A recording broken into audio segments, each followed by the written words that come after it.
It's called Operation Warp Speed. That means big and it means fast. A massive scientific, industrial, and logistical endeavor unlike anything our country has seen since the Manhattan Project.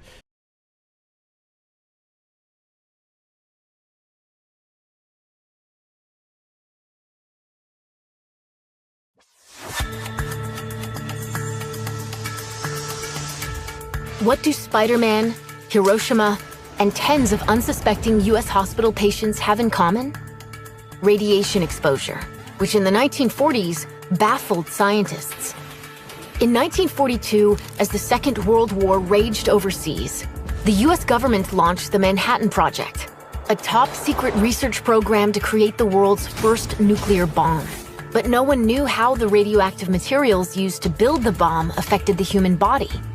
So a Project Health Division was formed to find out. Scientists began by experimenting on rats and mice, but the tests proved inconclusive. So Stafford Warren, head of the Manhattan Project's medical team, put forward the idea for human trials. The plan was agreed, and between 1945 and 1947, at 4 Manhattan Project-affiliated hospitals across the country, 30 patients were chosen as human guinea pigs and unwittingly injected with plutonium, uranium, and americium.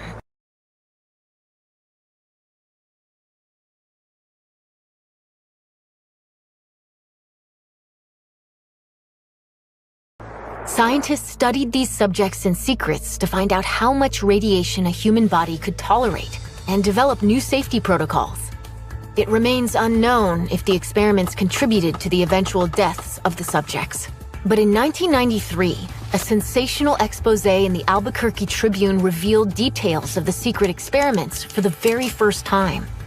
And an investigation led by the Department of Energy ultimately concluded that the trials had been unethical.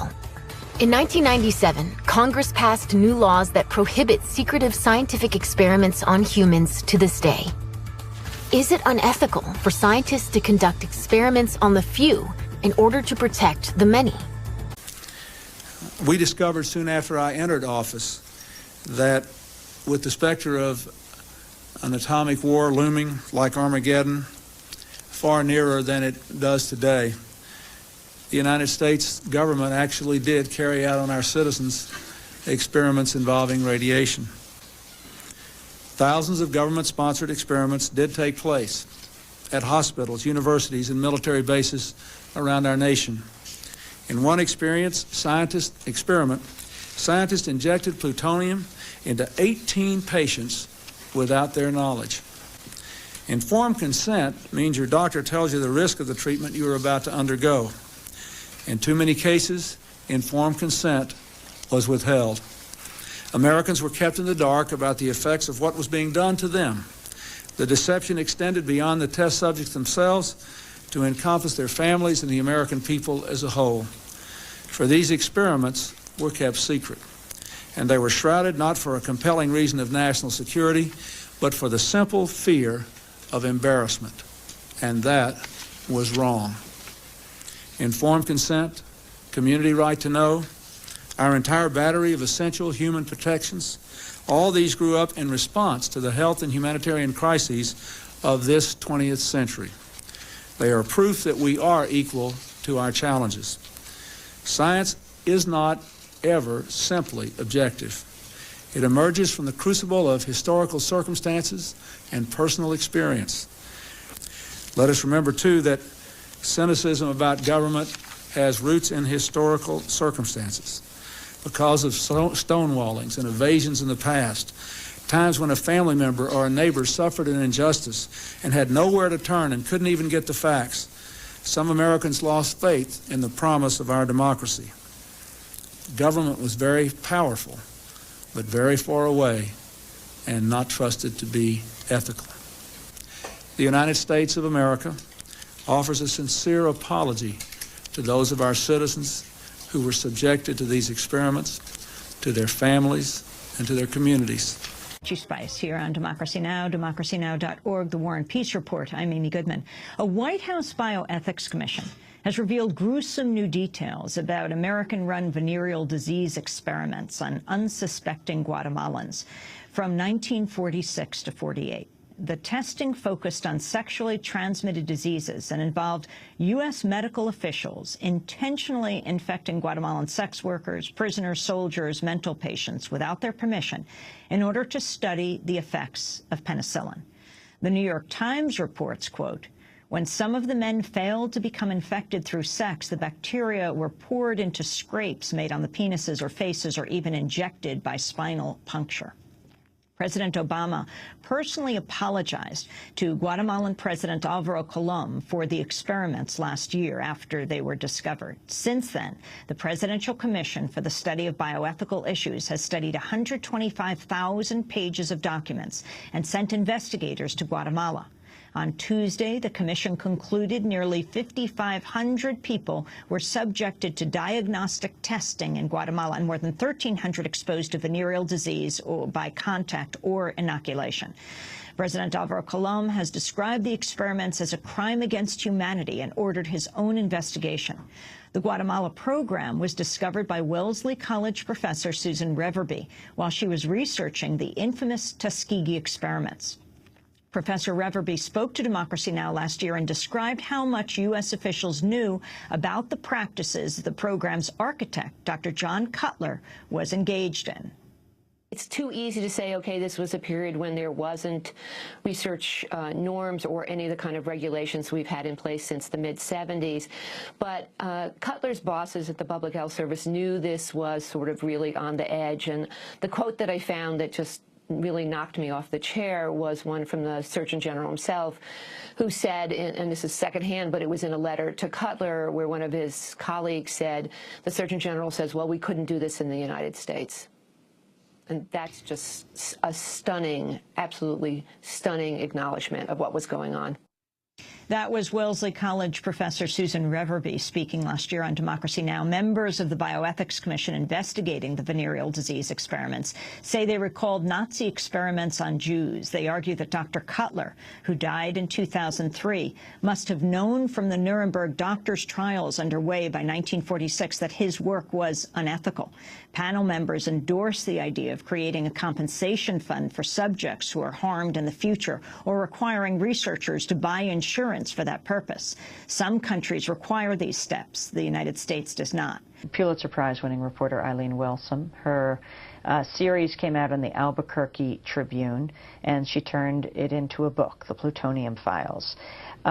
Your expose came out under the Clinton years. President Clinton set up an advisory committee on human radiation experiments, which did its own digging into hundreds of federally sponsored human radiation programs. Remarkably enough, the report, the final report, came out on October 3rd, 95, the same day as the verdict in the O.J. Simpson case. I don't remember seeing the report results reported, any attention being paid to them.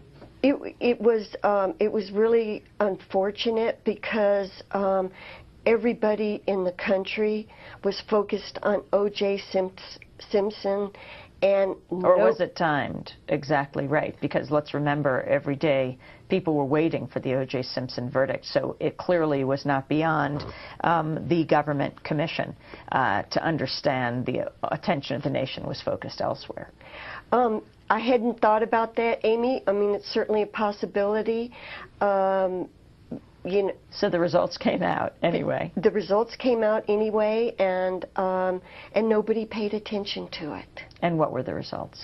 Basically, they confirmed that thousands and thousands of experiments had been done on U.S. citizens, that the victims were the most vulnerable people in our society, the young, the disenfranchised, the poor, people of color, people who did not know enough to ask questions. In other words, the subjects were not doctors' children or friends of their doctors.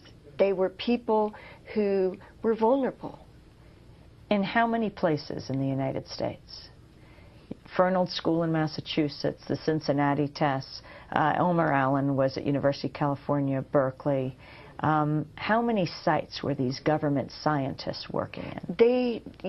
There were hundreds of sites. They were private hospitals, public hospitals, military installations, orphanages, about any place that a doctor was working where they might be able to get a grant and do a paper. They were using these substances. Prison. Yes, that was a really, really ugly experiment. A group of prisoners had their testicles irradiated. Where? In Oregon, mostly. And the purpose of it was for NASA. They were interested in knowing the effects of space radiation on astronauts. And what happened to these prisoners? Many of the prisoners that I interviewed were still in prison. They had all kinds of medical problems and cancers and health issues. Lawsuits. Many, many, many lawsuits filed.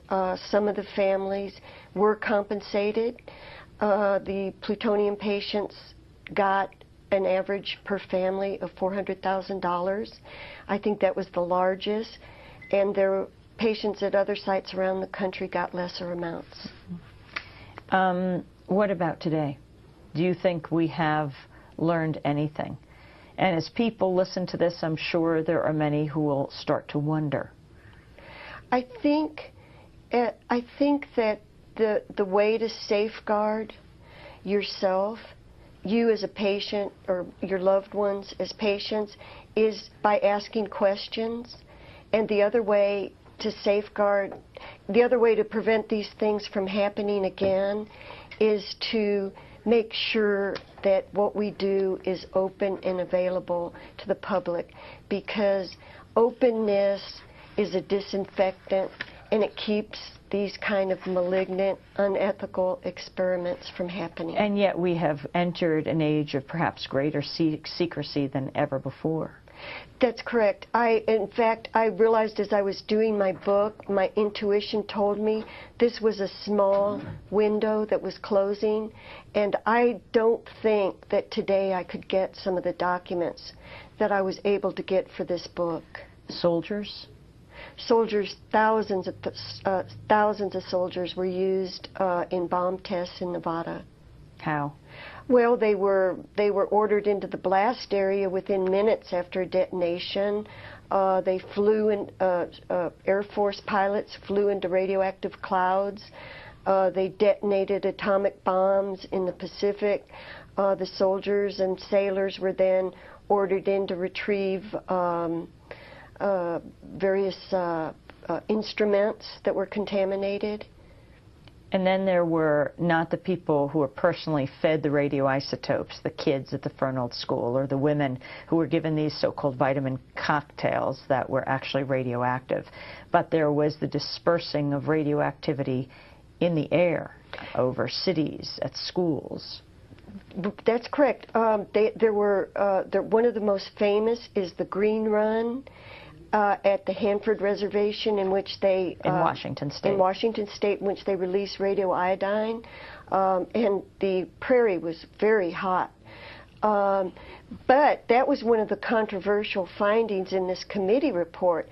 They did not say or recommend that the government be forbidden from doing these kinds of things. They basically said you need to have a committee, and at some point the documents should be made public. I thought that was one of the worst recommendations that they came out with. What was the biggest revelation for you in doing this research and looking at the plutonium files? The biggest revelation for me was to see how cruel and inhuman these very educated doctors were toward their patients. And not telling them. And not telling them. And the medical establishment today, is it backing them up? They were, when I was doing my research on this book, they still defended these experiments. as being important. While secret radiation experiments on thousands of Americans were going on in hospitals, the very public testing of nuclear weapons lasted from 1945 until the Nuclear Test Ban Treaty in 1963. Approximately 253 above-ground tests were conducted in the Pacific and continental United States, in which 200,000 military personnel took part. The atomic veterans issued the following statement. We were the victims of radiation experiments too. They exposed over 200,000 of us in over 200 atmospheric atomic and hydrogen bomb tests between 1945 and 1962. They deliberately bombed us with nuclear weapons and exposed us to deadly radioactivity to see how it would affect us and our equipment in nuclear warfare on land, sea, and air. They didn't need our informed consent because we were under military discipline. They devalued our lives too. They made us sterile. They crippled and killed our children. They made widows of our wives, then denied repeatedly and publicly that there was ever any danger. Say the lie often enough, and people will believe it. A third group of experimental human subjects, besides the radiation experiment victims and the atomic veterans, are the downwinders. This term refers to all the people exposed to radiation as a result of atmospheric testing. This group in essence comprises the entire United States and in fact the entire world. Fallout from all 2,000 nuclear tests has deposited plutonium, strontium-90, and other radioactive substances in the bodies of every human being on Earth. At what point this experiment would prove fatal for all human life is unknown, but it is known that the human embryo is very vulnerable, and that 1 to 2 rads is sufficient to produce deformity or death. This much radiation and more has been deposited across the continental United States. Several studies document an unexplained increase in child mortality in the U.S. that began shortly after testing began and decreased after atmospheric testing ended.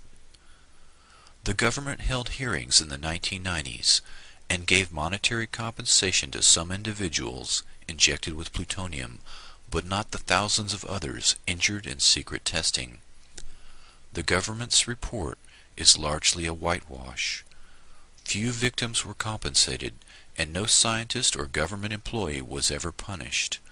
The institutions involved all claimed ignorance or that the patients were fully informed, which was patently false in all cases. They have largely dodged their responsibility for participating in these acts, the same acts for which the Allies hung Nazi war criminals.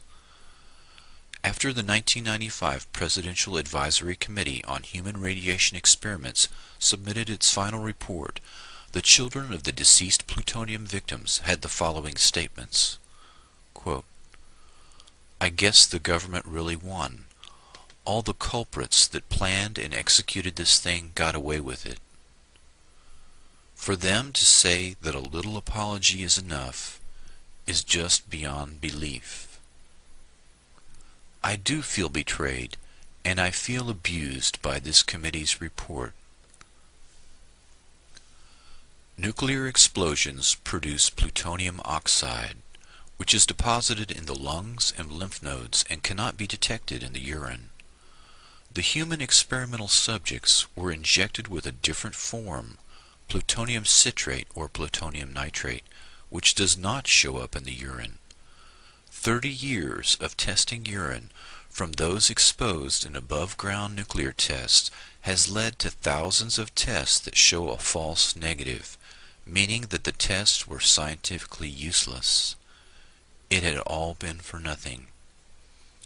Mary Jean Connell, the only living victim of the plutonium experiments, when asked how she felt after receiving $100,000, merely replied, I'm afraid it's going to happen again, you know.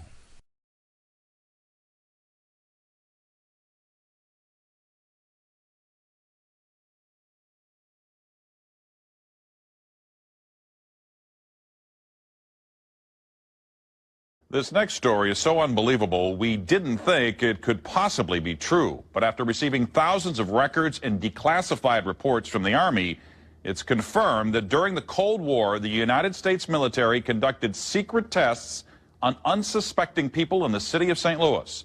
A local sociologist will make her findings public tomorrow, but she spoke first to the I-Team's Lisa Zigman. Lisa Martino-Taylor's life work has been to uncover details of the Army's ultra-secret military experiments carried out in St. Louis and other cities during the 1950s and 60s. This study was secretive for a reason.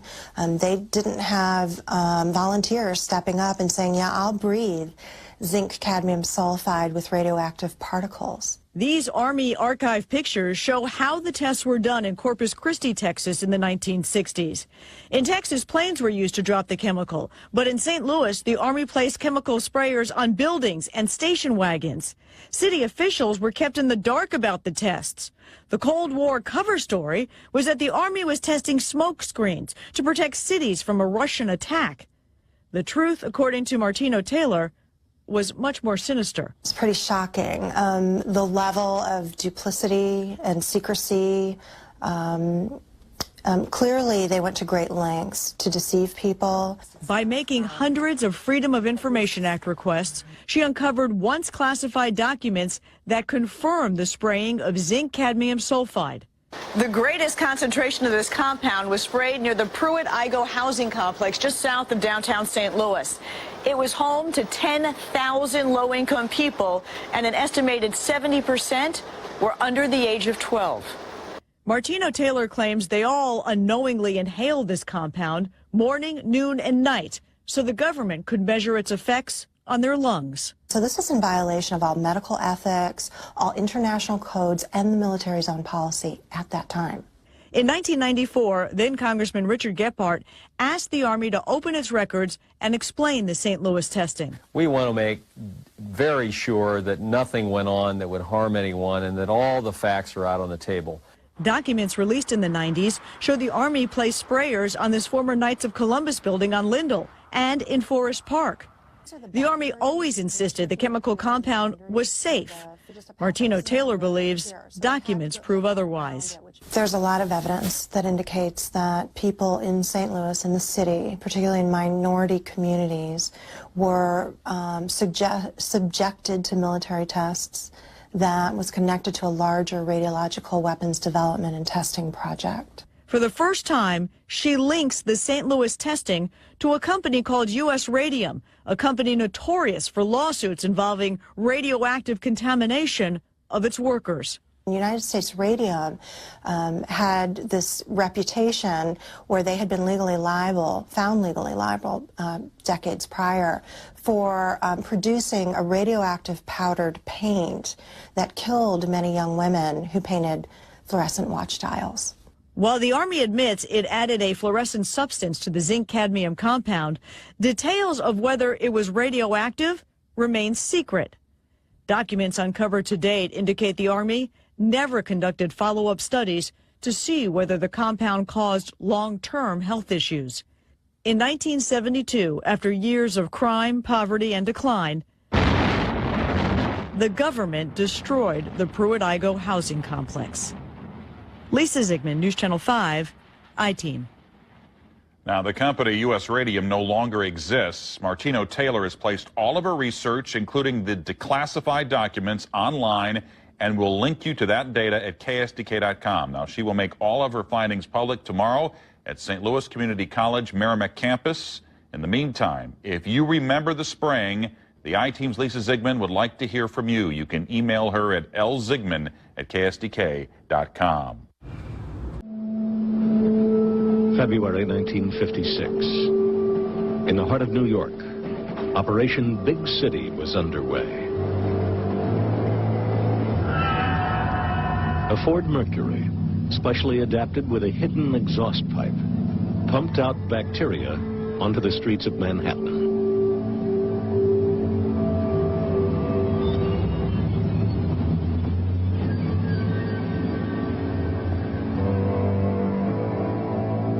Undercover agents entered the city's subway system, their cases equipped with tiny motors which covertly dispersed the bacteria Bacillus globuli.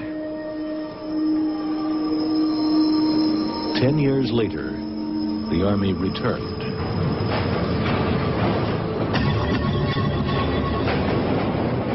Light bulbs filled with bacteria were dropped in front of trains and down ventilation shafts to test how far the bacteria would spread through the subway system.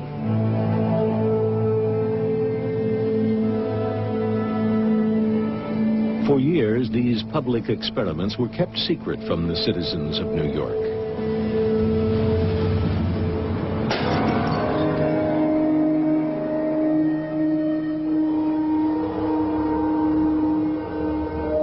The Army faithfully filmed its own experiments.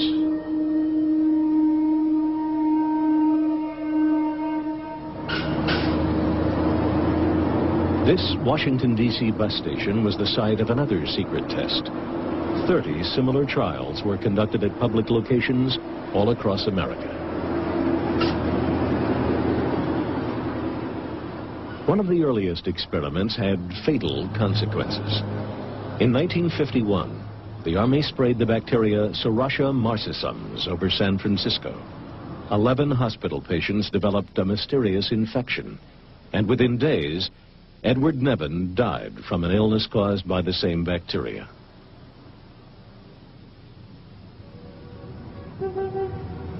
In 1953, CIA employee Frank Olson leaped through his bedroom window on the 10th floor of this New York hotel. 9 days earlier, a fellow CIA scientist had secretly spiked his drink with LSD. It took the government 22 years to acknowledge its role in Frank Olson's death. Another cover-up concerned the death of a civilian, Harold Blower. Suffering from depression, he was a patient at the New York State Psychiatric Institute. There, he and 5 other patients were unwittingly tested with mind-altering drugs by doctors who'd signed a secret contract with the U.S. Army. Again, it was more than 20 years before his family discovered the truth. In 1975, I was living in California with my 2 children, and there was a knock on the door, and 2 people in uniform were at the door. They said they were from the Pentagon, and they wanted to talk to me about the death of my father. And I told them that my father had been dead a long time.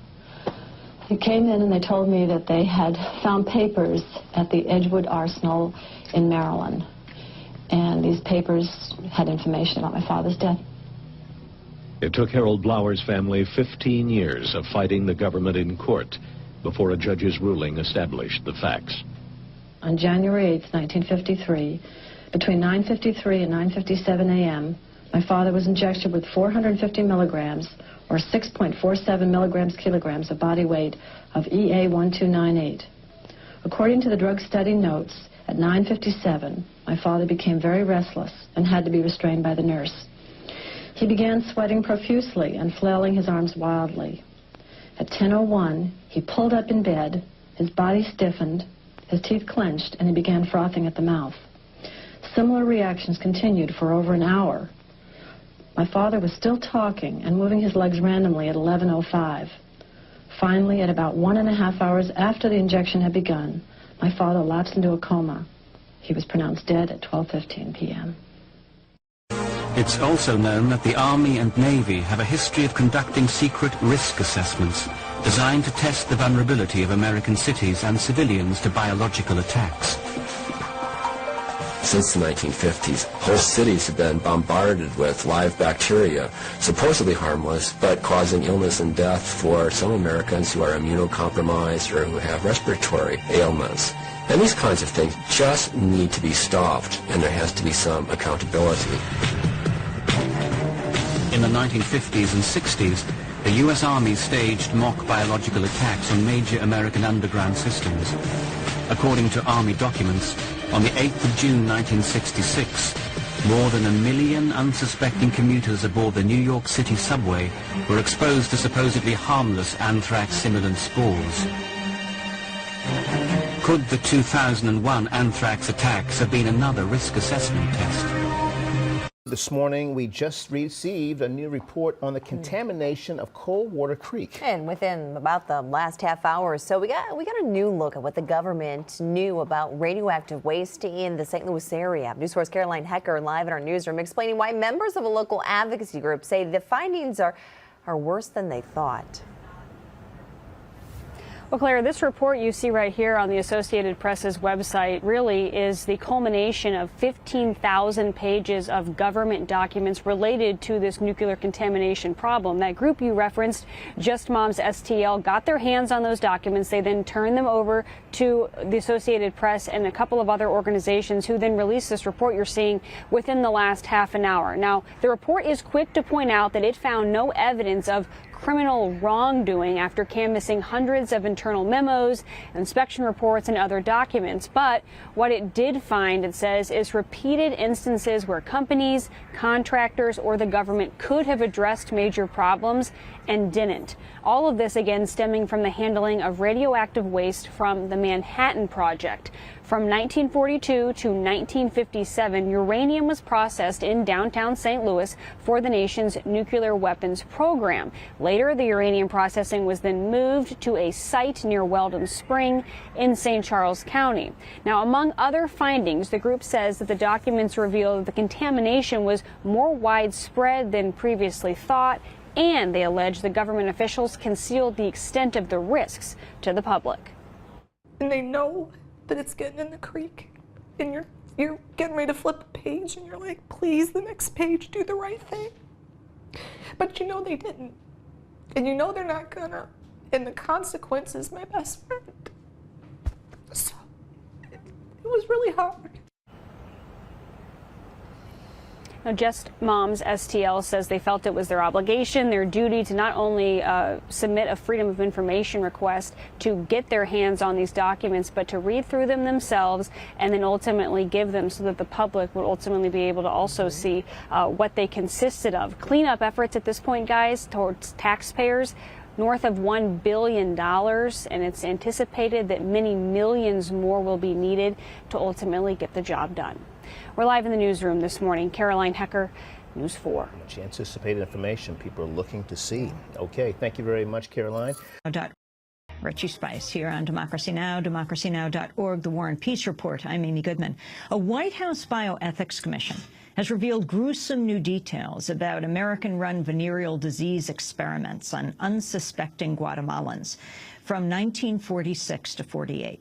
The testing focused on sexually transmitted diseases and involved U.S. medical officials intentionally infecting Guatemalan sex workers, prisoners, soldiers, mental patients without their permission in order to study the effects of penicillin. The New York Times reports, quote, when some of the men failed to become infected through sex, the bacteria were poured into scrapes made on the penises or faces or even injected by spinal puncture. President Obama personally apologized to Guatemalan President Alvaro Colom for the experiments last year after they were discovered. Since then, the Presidential Commission for the Study of Bioethical Issues has studied 125,000 pages of documents and sent investigators to Guatemala. On Tuesday, the commission concluded nearly 5,500 people were subjected to diagnostic testing in Guatemala and more than 1,300 exposed to venereal disease or by contact or inoculation. President Alvaro Colom has described the experiments as a crime against humanity and ordered his own investigation. The Guatemala program was discovered by Wellesley College professor Susan Reverby while she was researching the infamous Tuskegee experiments. Professor Reverby spoke to Democracy Now! Last year and described how much U.S. officials knew about the practices the program's architect, Dr. John Cutler, was engaged in. It's too easy to say, okay, this was a period when there wasn't research norms or any of the kind of regulations we've had in place since the mid-'70s. But Cutler's bosses at the Public Health Service knew this was sort of really on the edge. And the quote that I found that just really knocked me off the chair was one from the Surgeon General himself, who said, and this is secondhand, but it was in a letter to Cutler where one of his colleagues said, the Surgeon General says, well, we couldn't do this in the United States. And that's just a stunning, absolutely stunning acknowledgement of what was going on. That was Wellesley College professor Susan Reverby speaking last year on Democracy Now! Members of the Bioethics Commission investigating the venereal disease experiments say they recalled Nazi experiments on Jews. They argue that Dr. Cutler, who died in 2003, must have known from the Nuremberg doctors' trials underway by 1946 that his work was unethical. Panel members endorse the idea of creating a compensation fund for subjects who are harmed in the future or requiring researchers to buy insurance for that purpose. Some countries require these steps. The United States does not. For more, we go to Philadelphia. We're joined by Dr. Anita